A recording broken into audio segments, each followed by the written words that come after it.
Hey YouTube, I wanted to just post a review and just an information video about some holsters for the Kahr PM9.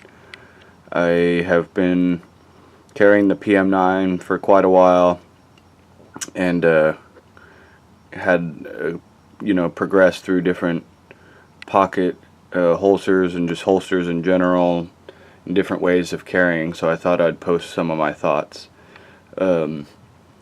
The Kahr PM9 for me is the smallest 9mm, so I prefer to carry that. I've been carrying it for over 5 years. My first holster was this Galco stow-n-go. This might even actually be my second stow-n-go.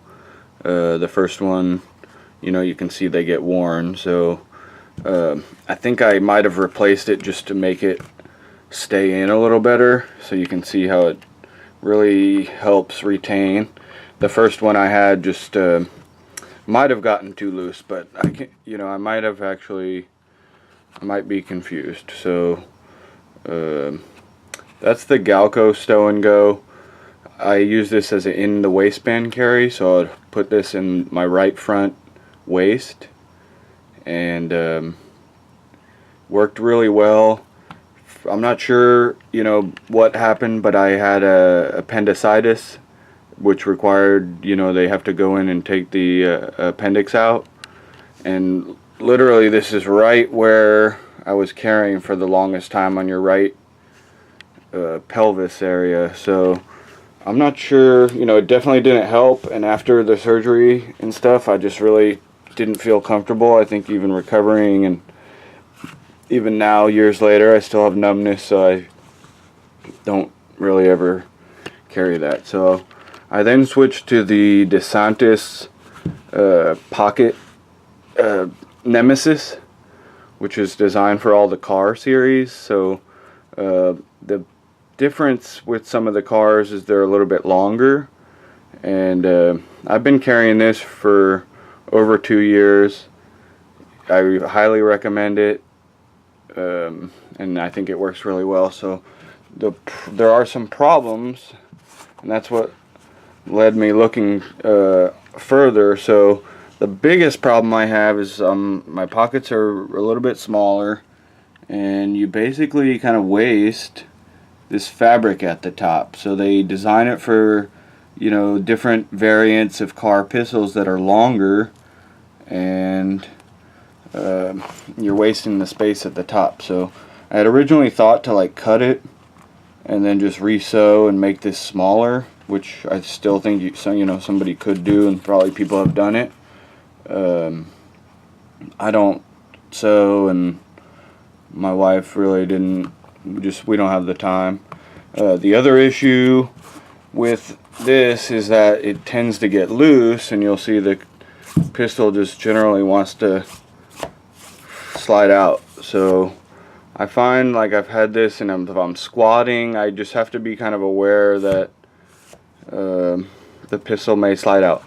I've had it in bags or in a diaper bag, and then I've gotten back into the bag, and I've seen just through vibration in the bag, it's kind of rested like this. So I've tried to be more aware of that and just leave it always down instead of just laying on its side. But it got me looking into something where, first off, I wanted more space. So I did some research, and I came across this high noon pocket grabber, and I actually wrote high noon and said, hey, I've got this Desantis Nemesis, can you send me the dimensions?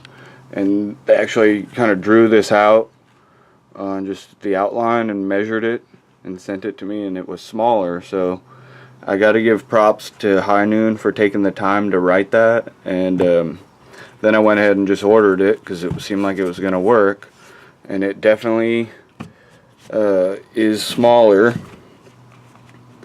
and it doesn't waste any space in the front. So for me, that's a huge issue, is getting that 1/2 inch to 3/4 space in the pocket. It sits deeper in your pocket, so if you're squatting, I used to sometimes have this, I felt like it could just be visible, where now it sits a little bit deeper in my pocket, just enough to where I justified the cost of the high noon holster. So I saw they have these in like leather and horsehide.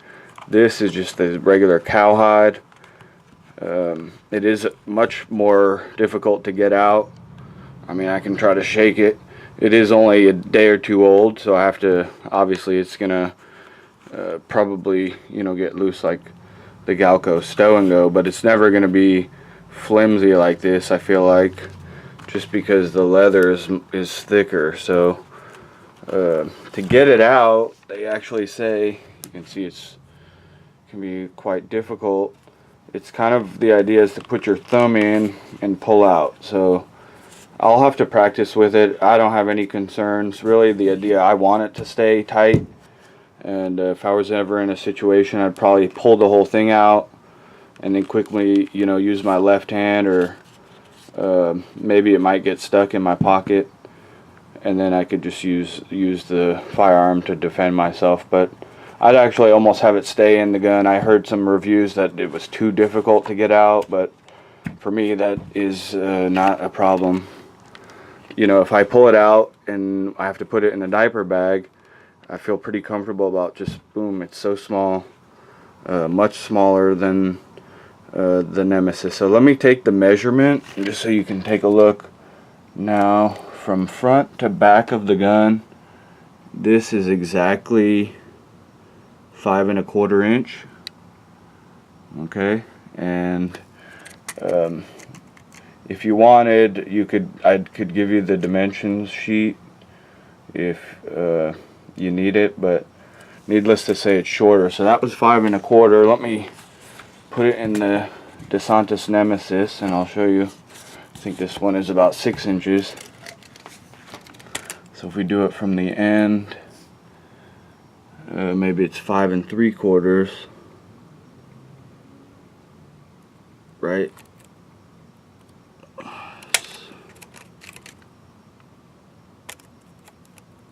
So you're getting a 1/2 inch, and then quite a significant reduction in size here. But for me, it seems worth it. I'm happy with the high noon holster. I found some sort of coupon code that gave me 20% off, and I paid about 45 bucks. It's been so long since I bought these other ones, but you know, I want to say they were like in between $20 and $50. This is probably 30 bucks or something, but I had no problem paying. Even I think the full price was closer to 60, which they had a 30-day warranty, money, you know, a satisfaction guarantee. So I said, what, I can't really lose. Ended up buying it with the coupon for 44 bucks shipped, which was even better, and I definitely won't be returning it. So super happy. Hopefully you guys, this helps people, and is the Kahr PM9. You've got the Galco stow-n-go, Desantis Nemesis, and this newest one I keep forgetting. It's the high noon pocket grabber. Okay, take it easy.